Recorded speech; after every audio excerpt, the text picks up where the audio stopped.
সরকারের প্রতি আহ্বান জানাবো, জনগণের ভাষা বুঝুন। 5 আগস্টের পরবর্তী সময়ে ছাত্র জনতার আর একটা আন্দোলনও করার প্রয়োজন ছিল না, কিন্তু আপনারা ছাত্র জনতার কথা রাখেন নাই। বারবার ছাত্র জনতার বিরুদ্ধে অবস্থান নেওয়ার কারণে শিক্ষার্থীদেরকে, শ্রমিকদেরকে, কৃষকদেরকে বারবার আন্দোলনে নামতে হচ্ছে। আমরা এই ধরনের বিষয়গুলো দেখতে চাই। আমরা আশা রাখবো সরকার আমাদের প্রতি এবং দেশের মানুষের প্রতি সদয় হবে এবং সরকার জনগণের ভাষায় কথা বলার চেষ্টা করবে। একই সাথে আমরা দাবি জানাবো যে আরাকানে এই যে করিডর দেওয়ার নাম করে যেই দেশবিরোধী একটি বিষয়ের অবতারণা আমরা দেখতে পাচ্ছি পদক্ষেপ, সেই বিষয়ে গভর্নমেন্ট তার সুস্পষ্ট অবস্থান ব্যক্ত করবে যে তারা কী চায় আসলে। এখন সেই বিষয়গুলো আমরা পরিষ্কার নয়, আশা করি গভর্নমেন্ট এই বিষয়গুলো পরিষ্কার করবে এবং ইস্যুর খেলা তারা বন্ধ করবে। বারবার বিভিন্ন ইস্যু তৈরি করে কৃত্রিমভাবে জনগণকে ভোগান্তির মধ্যে ফেলা, এই ধরনের বিষয়গুলো থেকে তারা বিরত রাখবে। জি, ধন্যবাদ। আচ্ছা, এই পর্যায়ে হচ্ছে আমরা আপনাদের প্রশ্নগুলো নিব। যদি কোনো প্রশ্ন থাকে আপনারা করতে পারেন। প্রশ্ন আছে কারো? যারা বিপ্লবীরা যারা আছেন বা জুলাই অভ্যুত্থানকে যারা আন্দোলন সংগ্রাম করছেন, আপনাদের আন্দোলন পরবর্তী দেখা যায় আপনাদের চাওয়া চাহিদায় অন্তর্বর্তীকালীন সরকার গঠন করেছে। এখন দেখা গেছে আপনারা যেটা করতে চাচ্ছেন সেটা আপনারা করতে পারছেন না, সরকার যেটা যেভাবে বলছে সেটাই আপনারা করছেন বলে দেখা গেছে মানুষ মনে করে। আপনারা জুলাইয়ের যে ঘোষণাপত্র দিতে চেয়েছেন, ঘোষণাপত্রটা আপনারা দিতে চেয়েছেন সরকার থেকে। আসলে এখন জুলাইয়ের যে ঘোষণাপত্র, এই ঘোষণাপত্রের মালিক আসলে কে? আপনারা যারা বিপ্লবীরা সরকার গঠন করছেন তারা, না আসলে সরকার? আচ্ছা দেখুন, আমরা কোনো অথরিটি নই।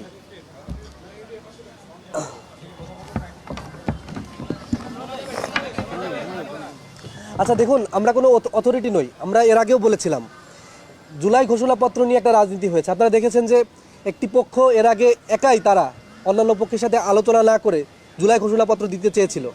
গভর্নমেন্ট যেহেতু 30 দিন কার্য দিবসের মধ্যে জুলাই ঘোষণাপত্র দেওয়ার একটা অঙ্গীকার করেছে, আমরা এটা আশ্বস্ত এবং আশাবাদী।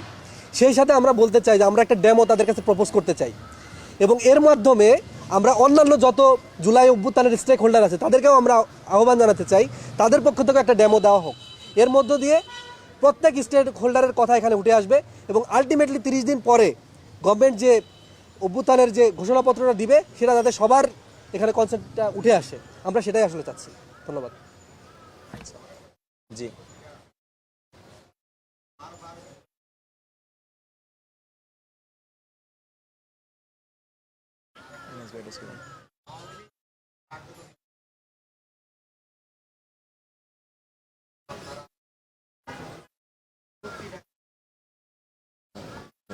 আচ্ছা, বিভক্তিটা হচ্ছে আমি একটু আপনাদেরকে ক্লিয়ার করি যে জুলাই ঐক্যের সাথে কিন্তু আমাদের রাজনৈতিক কোনো প্ল্যাটফর্ম আমরা এখানে যুক্ত করিনি।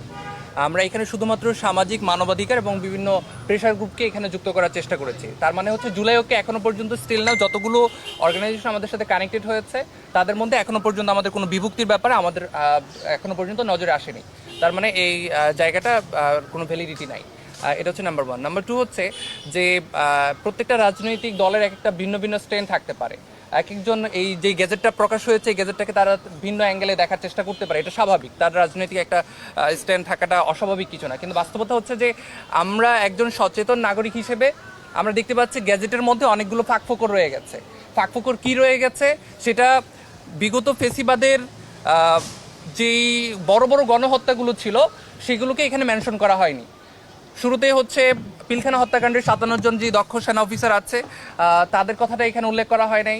শাপলা গণহত্যায় যে সেখানে প্রায় 1000 ধর্মপ্রাণ মুসলমানদেরকে যে শহীদ করা হয়েছে সেটার এখানে কোনো ন্যূনতম উল্লেখ নাই।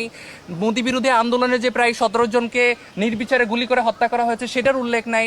শুধুমাত্র কেবলমাত্র কি জাস্ট যতটুকু তারা বাধ্য হয়েছে যে জুলাইটাকে মেনশন করতে হবে ততটুকু মেনশন করে তারা জাস্ট বলছে যে হ্যাঁ কর্মকাণ্ড নিষিদ্ধ, দলগতভাবে নিবন্ধন বাতিল হবে কিনা বা এই ব্যাপারে আমাদেরকে কোনো কিছু তারা আশ্বস্ত করতে পারে নাই।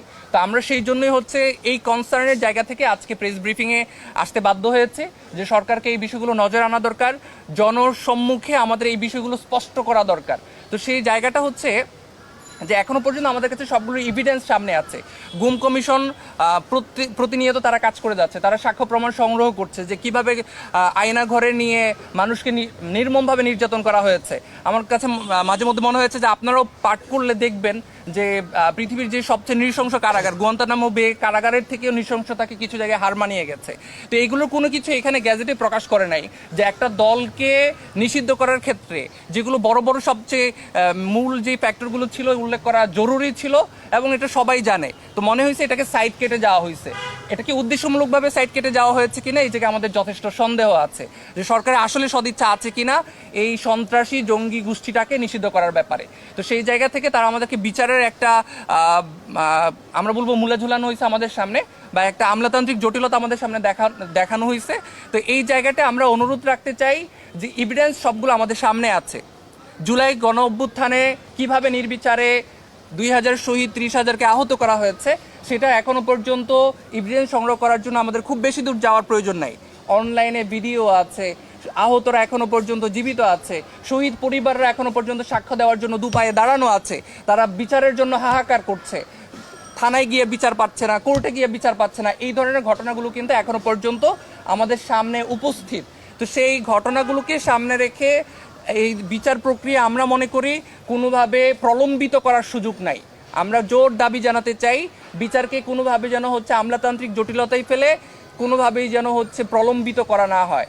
আমরা অবশ্যই চাই আগামী নির্বাচনের আগেই এই বিচার কার্য শেষ করে এই সন্ত্রাসী জঙ্গি গোষ্ঠীকে দলগতভাবে নিষিদ্ধ করে তাদের নিবন্ধন বাতিল করতে হবে।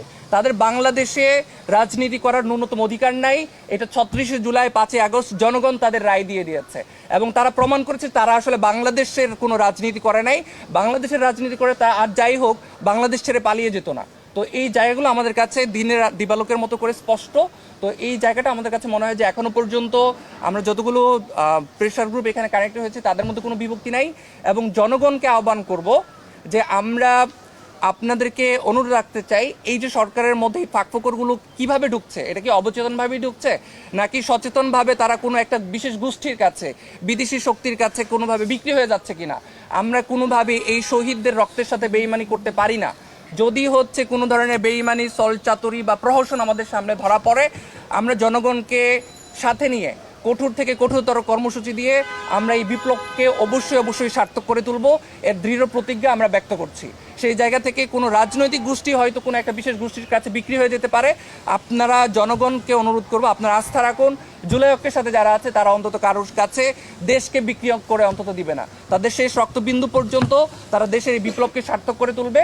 আর একই সাথে ইন্টারিমকে অনুরোধ করতে চাই আপনাদের মধ্যে যদি কোনো ধরনের ভুল বুঝাবুঝি হয়ে থাকে, যদি আপনাদের কেউ টুটি চেপে ধরে থাকে আপনারা সেটা আমাদের সামনে স্পষ্ট করুন।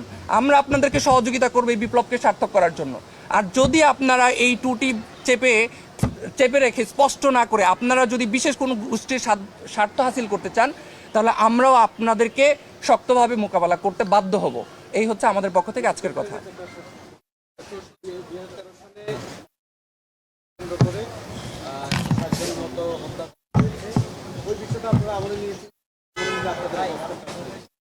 দেখুন, আমরা যে কোনো বিচার বহির্ভূত হত্যাকাণ্ডের বিরোধী। আমরা চাই না কোনো মানুষ নির্বিচারে হত্যা হোক, সে যতই অপরাধী হোক না কেন। তার যদি শাস্তি মৃত্যুদণ্ডও হয় সেটি হবে আইনের মাধ্যমে।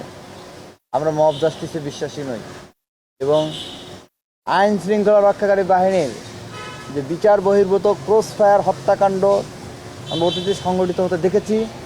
আমরা এগুলোর সম্পূর্ণ বিরুদ্ধে। আমরা মনে করি এগুলো মানবতার বিরুদ্ধে অপরাধ। সেই জায়গা থেকে আমরা দাবি জানিয়েছি যে এই গভর্নমেন্ট পরিকল্পিতভাবে বা ইচ্ছাকৃতভাবে বা তাদের কোনো রাজনৈতিক স্বার্থ হাসিলের উদ্দেশ্যে যে হত্যাকাণ্ডটা চালিয়েছে আমরা সেটার বিচার চাই। আমাদের প্রেস রিলিজেও সেটা আছে যে 28 ফেব্রুয়ারিতে যে হত্যাকাণ্ডটা সংঘটিত হয়েছে সেটার বিচারও আমরা চাই। আমরা চাই ন্যায় বিচার। আমরা চাই না যে কোনো মানুষ যদি অপরাধ করে তাকে রাস্তায় আপনি গুলি করে মেরে দিবেন, এই অধিকার আপনার নাই। সে যদি অপরাধ করে আপনি তাকে আইনের মাধ্যমে শাস্তি দিন, ন্যায় বিচারের মাধ্যমে বিচার করুন।